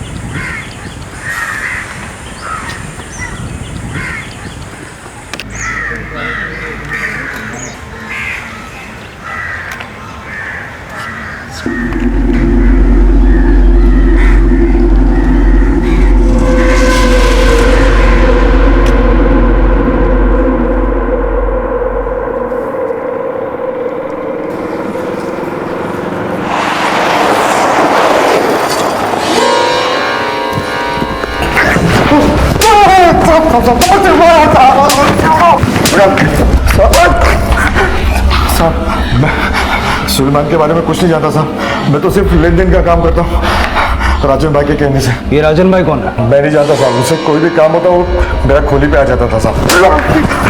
वीरेन के मर्डर में सुलेमान या राजन का क्या हाथ है? साहब मुझे नहीं पता साहब। अब तू बोलेगा तू वीरेन को भी नहीं जानता? मैं वीरेन को मिलता था साहब। उससे बैटिंग का पैसा लेके चले जाता था साहब। लास्ट टाइम में उसे पैसा देने गया था, वो 20 लाख रुपए जीता था साहब। आज मेरा दिल बहुत खुश हुआ। जितना पीना चाहते हो पियो। आज शाम तक तो मैं अपने आप को मरवाना चाहता था। मतलब? मैंने खुद को मरवाने की सुपारी दी थी। सर अगर वीरेन के खुद की सुपारी देने की बात सच है तो यह भी सही होगा कि बैटिंग में 20 लाख जीतने के बाद उसने अपनी सुपारी कैंसिल की होगी। तो फिर वीरेन को मरवाया किसने? पाटिल ये सुलेमान या ये जो कोई भी है, ये जब तक हमारे हाथ नहीं लगता ना तब तक कुछ भी कहना मुश्किल है। एक काम करो, वीरेन की फैमिली का फोन सर्वेलेंस पे डालो। मुझे पूरा भरोसा है कि अपने 10 लाख वसूल करने के लिए वो किसी न किसी से मिलने की कोशिश जरूर करेगा।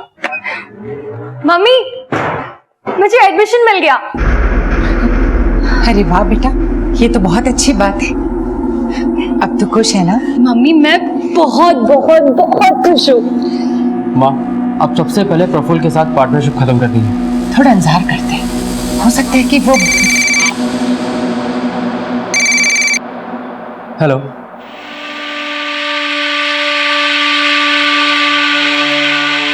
क्या हुआ? किसका फोन था?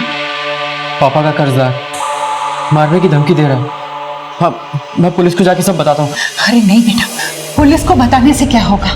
हम एक काम करते हैं, उसके पैसे दे देते हैं और ये किस्सा ही खत्म कर देते हैं। सर, हृदय के मोबाइल पर अभी वेंड्रा के उसी बार के पास से फोन आया था जहां पे वीरेन जाया करता था। पाटिल इमीडिएटली सर्च टीम भेजो। हो सकता है ये सुलेमान उर्फ राजन उर्फ अमिताभ बच्चन वही हो। सर।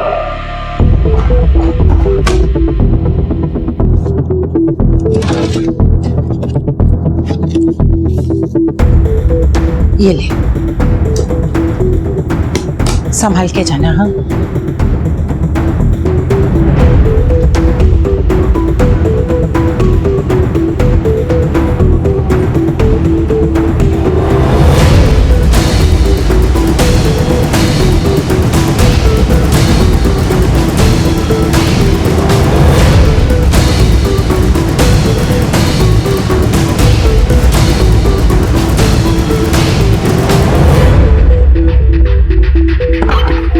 सर, हृदय की जो कॉल ट्रेस की थी कि उसकी रिकॉर्डिंग।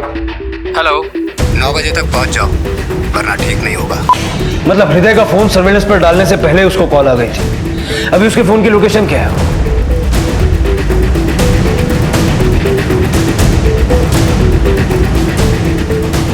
सर, ये तो घर पे बता रहा है।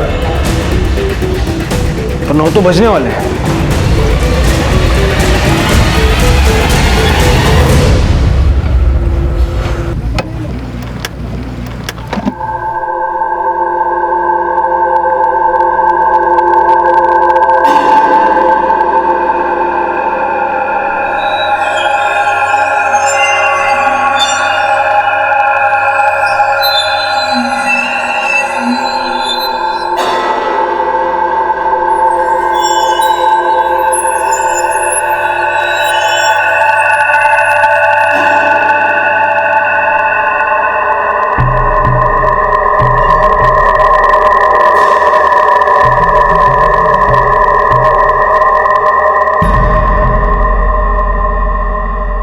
वीरेन की तरह न जाने कितनों को सट्टे के सब्ज बाग दिखाने वाले सट्टेबाजी के सरगना फिलहाल पुलिस की आंखों में धूल झोंकने में कामयाब हो गए थे। लेकिन वीरेन की जिंदगी के खुलासे वीरेन की राह पर चलने वालों की आंखें भी खोलने वाले थे, क्योंकि वीरेन और उसके परिवार की तबाही में सट्टेबाजी का बहुत बड़ा हाथ था। एक पल में 4 गुना 10 गुना कमा लेने की मृग तृष्णा किसी भी नशे की लत जितनी ही घातक होती है, और वीरेन की हत्या उसकी इन्हीं आदतों का परिणाम थी। लेकिन वीरेन की हत्या क्यों और किन हालात में करवाई गई, वो राज इस केस का दुखान था, जिसकी व्यथा बहुत जल्द सामने आने वाली थी।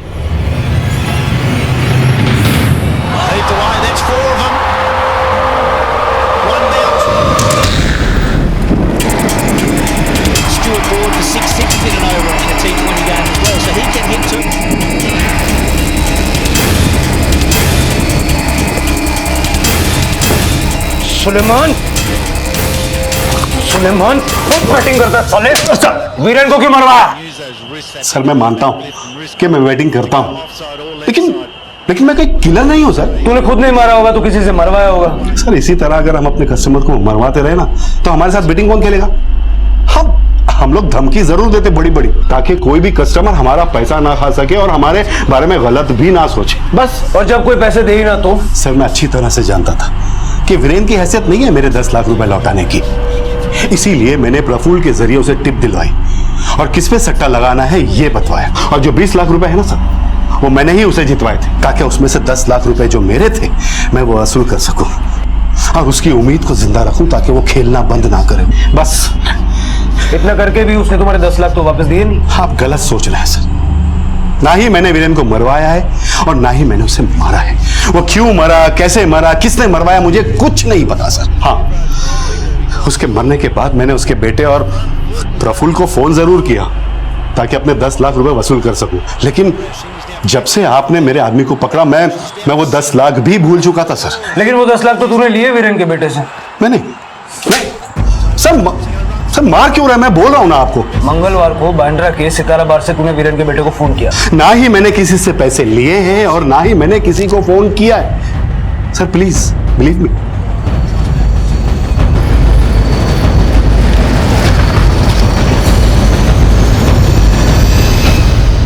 सर, वो आवाज पहले जैसी ही थी। हृदय, हमने वो कॉल ट्रेस की थी, वो आवाज सुलेमान की नहीं थी। मुझे नहीं पता सुलेमान कौन है, पर उसी आवाज से मुझे धमकी भरे कॉल्स आए थे। तो इस बारे में हमें पहले क्यों नहीं बताया? सर वो मैंने मना किया था।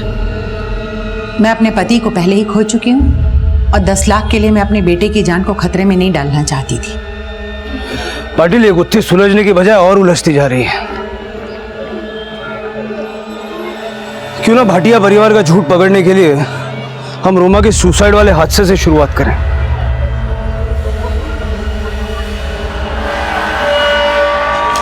सबसे पहले हमें फोन किसने किया था? एक लेडी है सर, यही रहती है ग्राउंड फ्लोर पे। सर ये रहा। चलो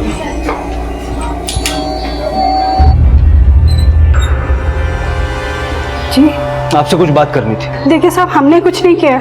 वो रोमा ने आत्महत्या करने की कोशिश की थी। उसके घर वालों ने कहा था कि पुलिस को कुछ नहीं बताना, इसलिए मैंने उस रात जो कुछ भी हुआ था वो सारा डिटेल में आप हमें बताइए। उस रात मेरे घर में माता रानी का जागरण था। आप उस रात के प्रोग्राम का आपके हैंडीकैम का रिकॉर्डिंग हमें दिखाएंगे? जी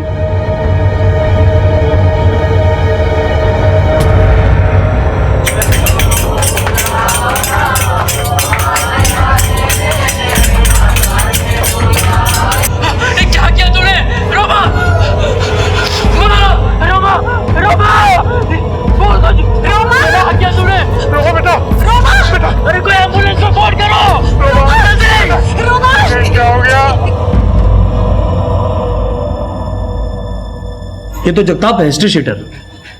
ये यहाँ पे क्या कर रहा है? कहाँ मिलेगा ये जगताप? पास के ही चौल में रहता है सर।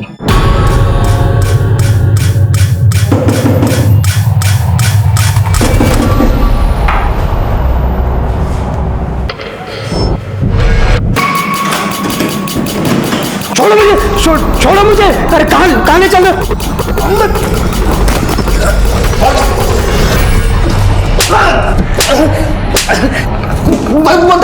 बोलता हूँ सब बोलता हूँ साहब। आप उनको और मत मारो साहब। बोल। अपन उस दिन वीरेन को मारने गया था साहब। उसकी बेटी के सुसाइड कांड की वजह से अपन को उसको बिना मारे लौटना पड़ा। किसके कहने पे गया था वीरेन को मारना? उस एड़ी गोबड़ी ने तो खुद को मरवाने का सुपारी दिया था। अच्छा, मैं तुझे मार दूं तो मेरे को पैसा देगा? बोलो कितना लोगे? 2 लाख। ये 50,000 है। 2 दिन बाद तो मुझे जहां मारना चाहोगे मैं आ जाऊंगा 1.5 लाख लेकर। अगले दिन उसने सुपारी कैंसिल कर दिया साहब। फिर भी तूने उसे टपका दिया? क्योंकि उसके मना करने के बाद भी अपन को उसी के मारने की सुपारी मिली थी। किसने दी थी सुपारी?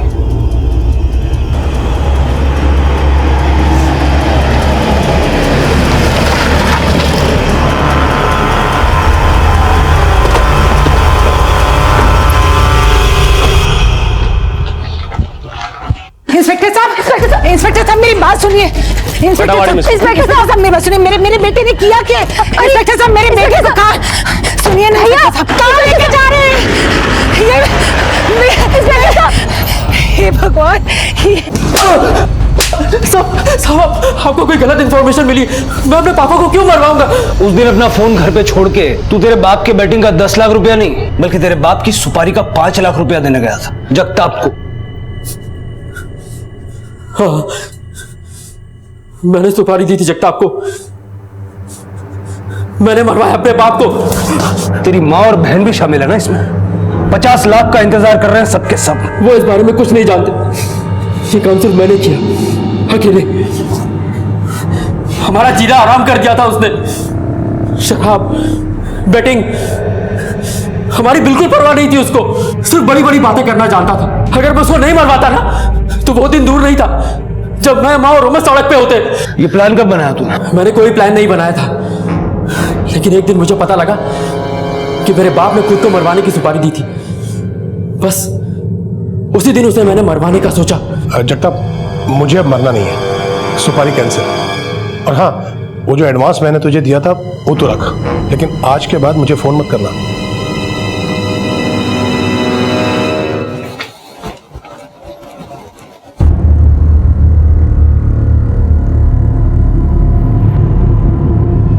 मैंने उसके मोबाइल से ही जगताप का नंबर लिया और जगताप को अपने बाप को मारने की सुपारी दे डाली।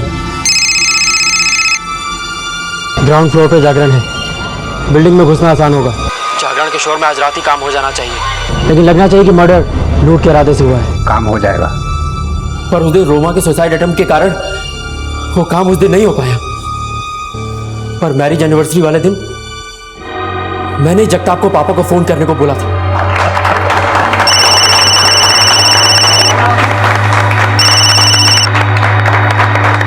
तू तो अब मरना नहीं चाहता है, लेकिन अगर तूने मुझे 50,000 रुपए और नहीं दिए तो मैं तुझे सच में जान से मार दूंगा। जान बचाना चाहता है तो आरे रोड मिल 50,000 के साथ। तुम्हें 50,000? उस दिन जब सुलेमान का धमकी का फोन आया मुझे, तो मैंने सोचा कि क्यों ना पापा के मर्डर का शक इसी पर डाल दूं। और उस दिन जगताप को पापा के मर्डर की सुपारी के पैसे देने के लिए मैंने उससे कहा कि मुझे उसी बांद्रा के बार के पास से फोन करे जहां बैठकर पापा बैटिंग किया करते थे। इस काम के मैंने उसे 1 लाख रुपए एक्स्ट्रा दिए थे। माना कि तेरे बाप की आदतें खराब थी, लेकिन उसको मारने की बजाय अगर तू उसको सुधारने की कोशिश करता ना, तो आज तेरा बाप जिंदा होता, अपने परिवार के साथ होता। क्राइम का मोटिव चाहे कुछ भी हो, क्राइम क्राइम होता है, एंड क्राइम नेवर पेस।